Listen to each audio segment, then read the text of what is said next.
The big point I made about Paul's songs on the White Album is that he tended to look back, looking at other styles, mostly previous styles, but sometimes contemporary styles. As we turn to the songs of John Lennon, we don't see much of that. That doesn't seem to be where John is going. And so this is one of the valuable things about being able to think of these Beatles songs as being written by Paul or by John or by George. We can begin to see the places not only where they overlap and do similar kinds of things, but also the places where there's a real divergence. And I would say in 1968, this White Album period, in many ways, while there are some interesting parallels between the two, there's a lot more space between what John and Paul are doing than there has been maybe up to this point. They really are sort of finding their own voices relatively independent of one another. So I'm going to talk about these songs with regard to the songs that are based on phrases of others.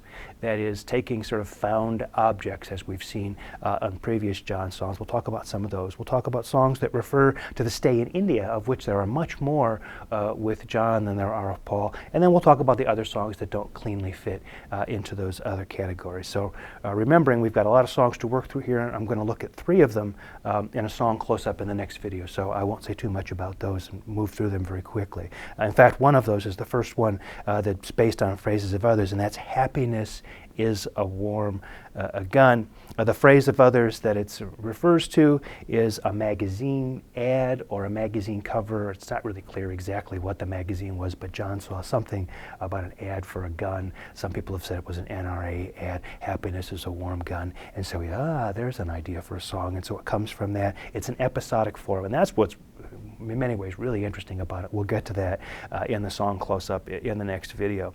Julia is another one that we'll look at in more detail in a song close-up. And just in terms of tying it in with this idea of based on the phrases of others, it's inspired on a line from Khalil Gibran. Those of you who are about my age may remember the poetry collection, The Prophet. I don't know what it was like in the country where you lived, but in the United States, every high school kid had a copy of The Prophet, and you gave it to your girlfriend as a gift, this kind of thing. It was considered, you showed that you were sensitive and you cared about poetry. So really sort of popular kind of hippie counterculture youth kind of thing, not unlike Hermann Hesse's Siddhartha or A Journey to the East or something like this. Anyway, John saw a phrase and it kind of triggered him off, and this song Julia came out of it. And then finally, the third one triggered by phrases of others is the song Cry Baby Cry, which apparently was inspired by an ad for baby formula. So you think, there's an idea for a song. How many creative people have gone around and seen an ad for baby formula and said, well, that would make a great song. So it takes a certain kind of mentality really to see the promise in that. Oh yeah, cry baby cry, and this is sort of the space that John Lennon is in, this sort of almost kind of fantastical creative space where he can take the smallest little thing and sort of turn it into something much more meaningful. Again, a very avant-garde art kind of pop art kind of approach that was a big part of the 60s. Don't forget, we have to keep in mind that John Lennon was an art school student. So even though he didn't spend a lot of time in class and he was kind of a little bit of a ne'er-do-well as a student, he was familiar with a lot of these kinds of aesthetic approaches and this kind of thing. It wasn't like he was an uneducated guy. Let's turn to a survey of the songs that refer to India. I mentioned earlier on when I was talking about the Rishikesh trip that Mia Farrow was there with her sister Prudence, and Prudence spent so much time meditating in her little tent that somebody had to go and sort of like get her to come out to meals and things, and so it turned out that it fell to John Lennon to do that, and so he wrote this song about dear Prudence, to Prudence, asking her if she would please come out. It's a modified AABA form, and is a fantastic track on that album. Another one that came from a story having to do with the situation in India was the song A Bungalow Bill. Of course, a bungalow being the typical kind of suburban kind of residence that one might live in, a bungalow, and the idea that the suburbs are like the safe place to live for conforming people who always follow the rules. But then they put on a hat and they go out and they think they're great big game hunters and this sort of, the kind of idea that somebody who leads a relatively safe suburban conforming life on the weekends can go out and be a big sort of hunter seeking danger, this kind of thing. So Bungalow Bill is kind of a finger wagger, inspired by a guy in India who took a break from meditation to go and hunt tigers, of which, by the way, in Rishikesh there were plenty of. There had to be somebody on lookout for tigers at the ashram at all times so that one of them wouldn't make its way into the ashram and cause trouble. A contrasting verse-chorus form, Bungalow Bill. A note, for years I thought that classical guitar lick at the very beginning was George Harrison playing this sort of flamenco guitar lick, and when I was a kid, and I thought, man, boy, he can really play flamenco guitar. It turns out it's a sample. They had a keyboard called the Mellotron. They did the strings, the flutes. The flutes, for example, Strawberry Fields are Mellotron flutes. There was a tape for each key, and the note for that key was on a tape. You would push it, and a tape recorder would play that note until you ran out of tape, and then the sound would stop. Well, they also had a set of tapes that were nothing but sound effects, and this would be valuable, like in a radio studio where you wanted to have like gunshots and helicopters and sirens and things, to illustrate various kinds of radio plays, that kind of thing, or records. And one of the things they had on this Mellotron was a flamenco guitar lick. Well, doggone it, if that isn't exactly the lick you get at the beginning of Bungalow Bill, it's somebody standing at the Mellotron and going bink, and that lick coming out, and that's what you get at the beginning of that tune.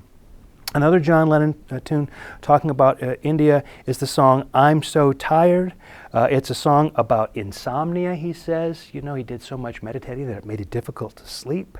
It's a kind of a 50s R&B track, so that's one sense in which we can see John looking to earlier styles like Paul did so much of on that album, a modified AABA form.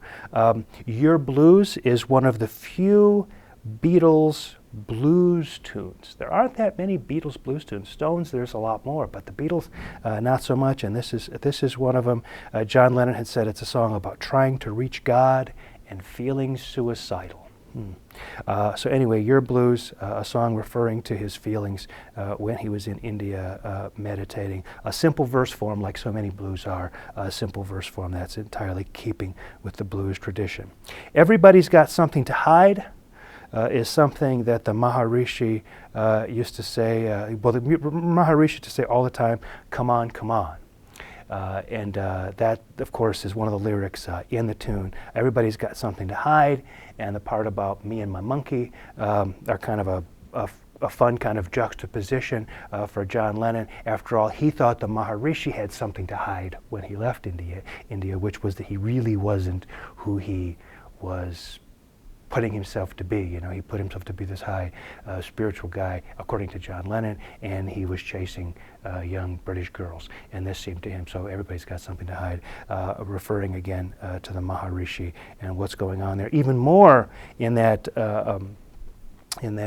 vein is Sexy Sadie, which the original title for that song was Maharishi, and I think George Harrison said to John, that might be just a little obvious. You should think of something that's more artful than just Maharishi. And then, just almost like the Dylan song after the Newport Folk Festival, where he just, Positively Fourth Street, where he just sort of goes after those people who he thought rejected him at Newport. Here's John going directly at the Maharishi, but he decides to change it from Maharishi to Sexy Sadie. And of course, what did Sexy Sadie do? He made a fool of the Beatles, according to John Harrison, or John Lennon. And so it's about that scandal, or the scandal they thought they were having. And I hasten to add that much of this has been disproven. Not that John felt this way, but that it actually happened the way they thought it happened. So I just want to preserve the memory of a guy who seemed to have been a really good guy, and that's the Maharishi. Anyway, a modified AABA form, this one, Sexy Sadie. Some other John songs that don't fit into this idea of being based on the phrases of others or referring to India. Glass Onion, a song that is filled with references to other Beatles songs. In many ways, it's a kind of a return to I Am the Walrus. I mean, if you think about songs that kind of, that are sort of this John Lennon sort of angular-ish, kind of strings, cellos, that kind of John Lennon kind of tune. You could sort of go Strawberry Fields, you could go I Am the Walrus, you could go Glass Onion, and we'll talk about some more stuff on Abbey Road that kind of follow that string. We're going to talk about Revolution in the close-up, so I'm not going to say too much about the two versions of Revolution, the slow one, Revolution 1, and the faster one, the hit record, the hit single, or the B-side that was also a hit, Revolution. Just point out for now that the lyrics themselves deal with protest and the kind of things that were going on in the United States over the Vietnam War. Remember, we want to make a connection with that in Paul's Blackbird, so that we have those two. See, that's an interesting parallel. I do want to say something about the two other songs, John Lennon songs on the White Album, that we won't get a chance to talk about on the close-up, and that's Revolution 9, an electronic composition that I think marks the furthest point in the Beatles' experimentation with avant-garde techniques. It's not the last experimentation, but it really is, for all intents and purposes, whatever you think about the other Beatles music, Revolution 9 is not a piece of popular music. It's just not. It's a tape piece. So really, and to tell you the truth, it's probably the tape piece of all tape pieces produced in the 60s by, classical composers who did tape pieces, art music, avant-garde composers. Nobody can rival Revolution number. No other piece can rival Revolution number 9 for the number of listeners it's had. Now, many of those people may have only listened to it once, or maybe not have even listened to it all the way through because it wasn't their cup of tea.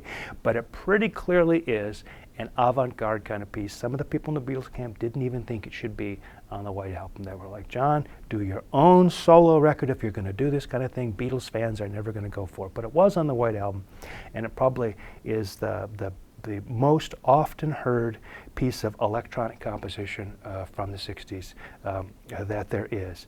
So as a piece of electronic composition, it really has to be thought of really according to a different set of criteria than we usually think of. For us, it's important because it's almost taking the song part of what the Beatles do entirely out of it and just going for the experimentations and effects, or isolating that out.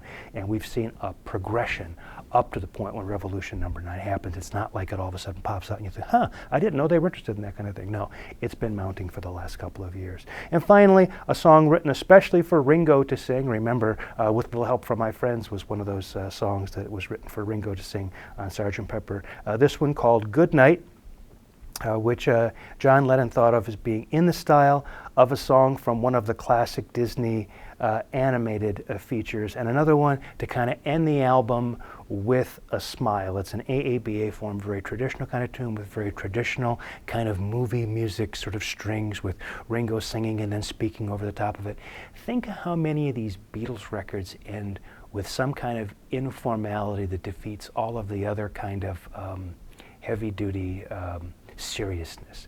I mean, think of the end of Revolver with After Tomorrow Never Knows. The song just kind of sort of doesn't exactly fade out. It's just all the parts just sort of stop playing, and it's a very sort of informal ending. It's unedited at the very end. We get to the end of A Day in the Life, Sgt. Pepper, and you get, after the big dramatic chord, you get that inner loop music, right? And then we get to all these songs on the White Album. You get to the end of the record, and then you get Ringo singing a song that sounds like it could be from Sleeping Beauty or Snow White or something, there really is a Beatle attempt to diffuse any sense that they're taking themselves too seriously. After all, they might have had a little bit, they might have erred a little bit in that direction with Magical Mystery Tour, and nobody was eager to go back there again. So having now talked about the John songs in a general way on the White Album, let's dig in to 3 of them in the next video: Revolution, Happiness is a Warm Gun, and Julia.